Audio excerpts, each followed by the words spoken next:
국민 여러분 안녕하셨습니까? 인도태평양 전략연구원의 최수입니다. 오늘도 저희가 준비한 인도태평양 전략연구원 유튜브 그리고 공작관TV 유튜브를 애청해 주셔서 감사를 드립니다. 오늘은 역시 기획 시리즈 하나로서요. 전두환은 위대한 대한민국의 영도자였다. 그 두 번째 시간 진실의 다면을 위해서라는 제목으로 말씀을 드리겠습니다. 1980년대 우리는 전두환 전 대통령을 돌이라 불렀다. 물론 좋은 의미는 아니었다. 지적인 풍모가 없는 담담하게 생긴 그의 외모와 벗겨진 머리 그리고 이름 두안에서 둘을 연결시켜 돌이라고 불렀다. 지금 생각하면 어쩌면 그의 이미지는 정말로 돌이었던 것 같다.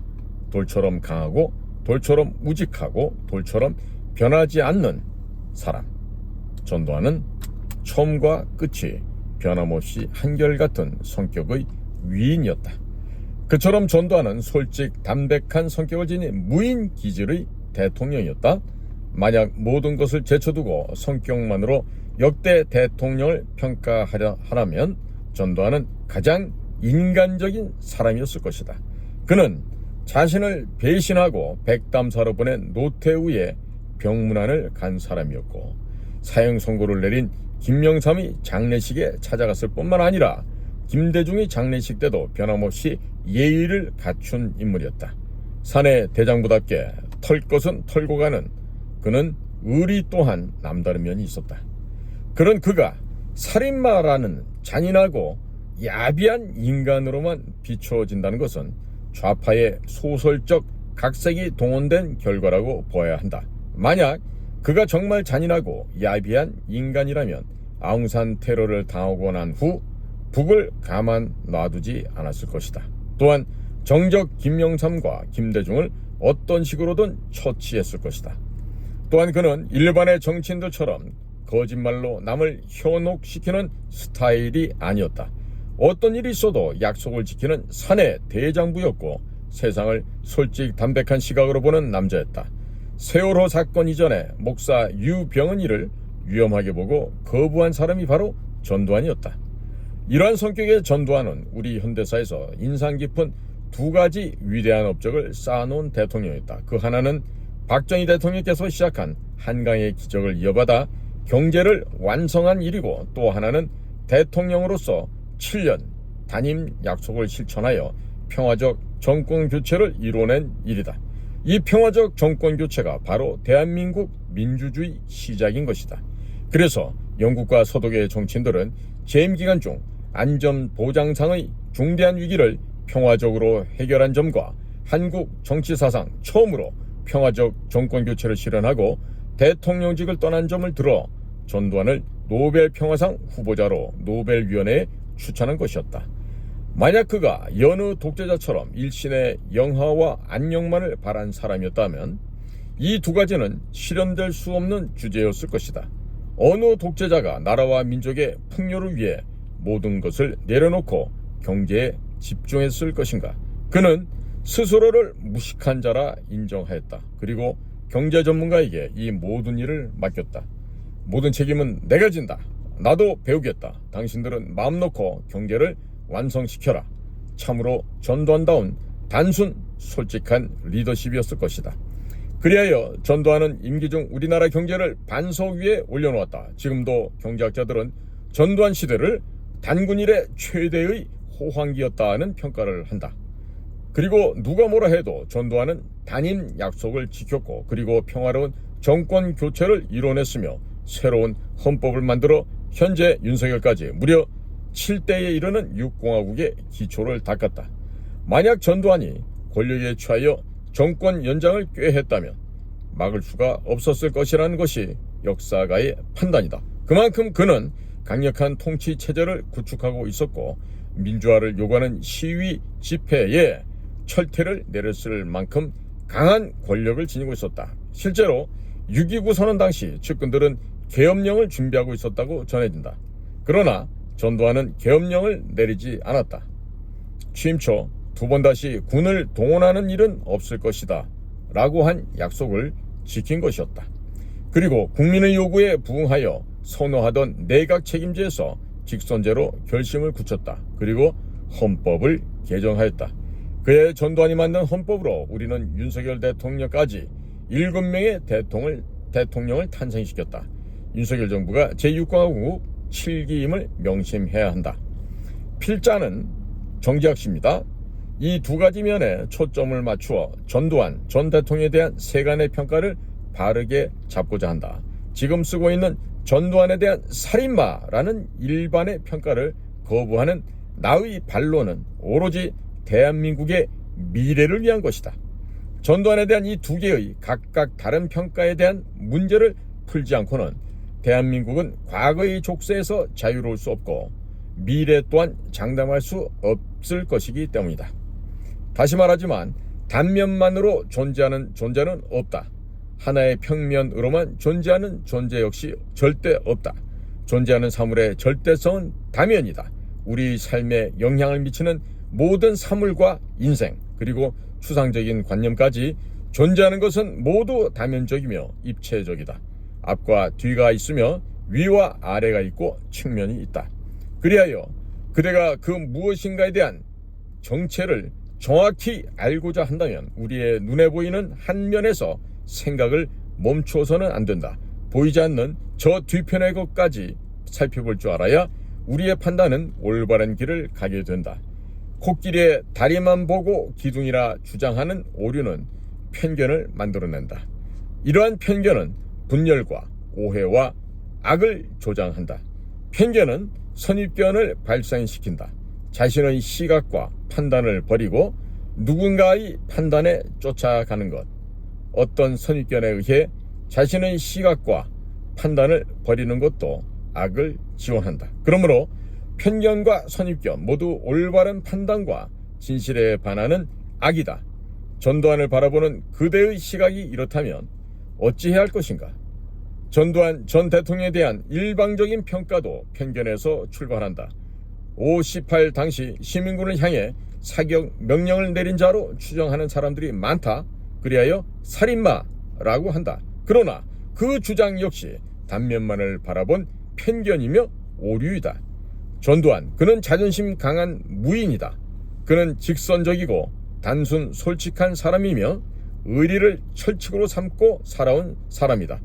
끝까지 충성을 다한 장세동이란 인물에게서 보았듯이 그는 의리를 무엇보다도 중히 여겼다. 그러므로 그의 성격상 사격 명령을 직접 내렸다는 것은 있을 수 없다. 사격 명령은 당시 도청 앞에서 버스를 몰아 경찰관을 살상을 한 사건 이후 위협을 느낀 현장 지휘관들이 내린 것으로 추정하는 것이 옳다고 본다. 대법원도 그렇게 판결을 내린 바 있다. 다만 총기가 탈취되고 시민군들이 무장을 한 이후 교도소가 습격을 당하는 등 광주가 무정부 사태에 빠졌을 때부터 전두환을 비롯한 신군부 수뇌부에서 진압을 위한 사격 명령을 내렸다고 봐야 한다. 그러므로 전두환에 대한 올바른 평가는 5.18뿐만 아니라 다면에서 찾아야 한다. 역사는 과거와 현재의 대화이다. 그러므로 역사엔 편견이 없다. 역사 역시 인간처럼 입체적인 존재이며 주관이 아니라 객관을 지향한다. 그래야 역사는 다면의 평가를 통해 진실을 기록한다. 헤겔은 역사에서 중요한 사건은 2번 반복한다고 썼다. 첫 번째는 비극으로, 두 번째는 희극으로 반복한다고 하였다. 이제 전두환 전 대통령도 비극에서 일어나 희극의 주인공이 되어야 한다. 그것이 정의라고 필자 정재학은 굳게 믿는다. 이렇게 두 번째 파트가 마무리를 짓습니다. 자, 국민 여러분, 이와 같은 이 전두환 대통령에 대한 다면적인 재평가는 반드시 이루어져야 됩니다.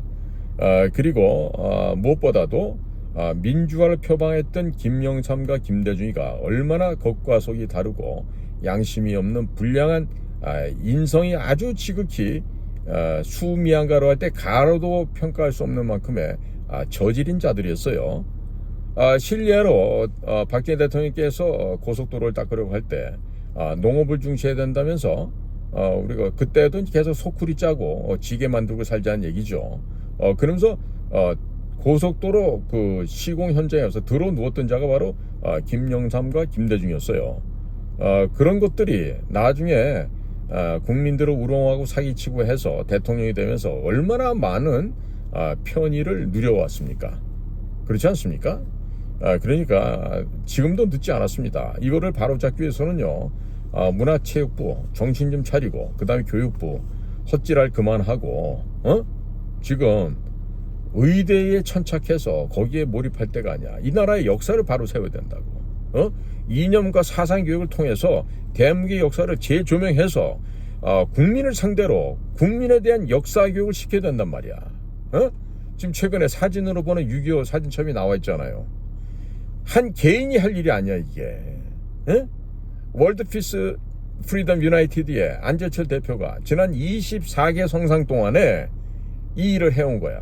그분한테 고맙고 감사함을 표하는 것뿐만 아니라 이런 것을 외교부, 국정원, 교육부, 그 다음에 문체부 이런 데서 전 국민에게 홍보하고 전 세계에 알리고, 미국의 전 도서관에, 또 67개국 우리 도와줬던 국가의 도서관에, 또 우리나라 각 육해공 해병 병영에 다 이 책을 보급을 해서 국민을 교육을 시켜야 된다고. 그런데 야, 문체부 너희들 뭐하는 애들이야? 교육부 이주호 너 말이야, 이명박이 때도 교육부장을 하고 이렇게 개판 치던 이번에 또 와서 또 그 짓을 해. 니네들이 잘못해갖고 보건복지부의 조기용이하고 박민수 이런 놈들하고 더불어서 니네가 지금 의료대 하나 이렇게 해서 지금 괜히 쓸데없는 돈이 30조 원이 더 나갔잖아. 그럼 국고가 안 써야 될 돈을 30조 더 쓰고 나서 그걸 어디서 뺐었어? 절대로 손을 대서는 안 될 거기서 지금 돈을 5조다 6조다 7조다 빼서 거기다 메꿔 넣은 거 아니야. 앞으로 지금 환율 올라가고 있지. 우리나라 증시 폭삭하고 있지. 어떻게 대처하려 그래? 어떻게? 너희들 생각에 우리나라는 멀쩡할 거다, 괜찮을 거다라고 생각하면 괜찮아지나? 세계가 그렇지가 않은데?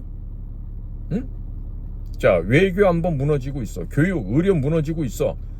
대한민국의 이 의료복지제도가 박정희 대통령께서 말하는 이 지구상 최고의 완비된 제도였는데 이거를 이번 윤석열 정부가 부셔버린 거 아니야. 왜 그랬을까? 왜? 의료 공산주의를 실행해서 국민을 갖다가 노예와 좀비와 노비로 만들어서 맘 놓고 부려먹으려고 한 거 아니야? 전체주의, 사회주의, 공산주의로 가려고 하는 중간 단계를 이렇게 놓은 거 아니야? 다들 김대중 키즈라며.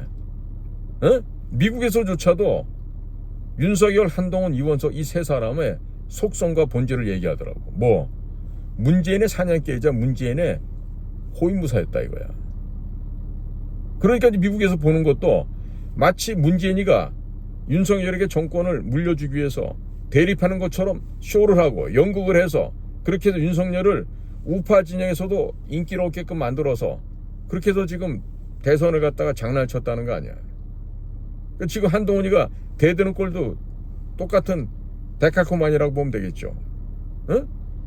대통령 윤석열에게 개기고 덤빈다 이거야. 이놈이야말로 앞으로 대한민국 지도자가 무슨 얼어 죽을 지도자의 한동훈이 같은 놈이. 우리나라에 인물이 그렇게 없어요? 한동훈이 같이 철없는 저런 놈이 이 나라의 국가원수가 되면 뭐가 되겠어 이 나라가. 말이 되는 소리들을 하셔야지. 자, 전두환 대통령은 위대한 남자, 위대한 영도자였습니다. 역사에 대한 재평가를 통해서 계속해서 제가 국민 여러분들께 알려드리고 같이 공유하도록 하겠습니다. 자, 오늘도 여러분들의 귀한 시간을 저희들과 함께 동행해 주셔서 감사를 드립니다. 저는 인도태평양 전략연구원의 최수영입니다. 고맙습니다.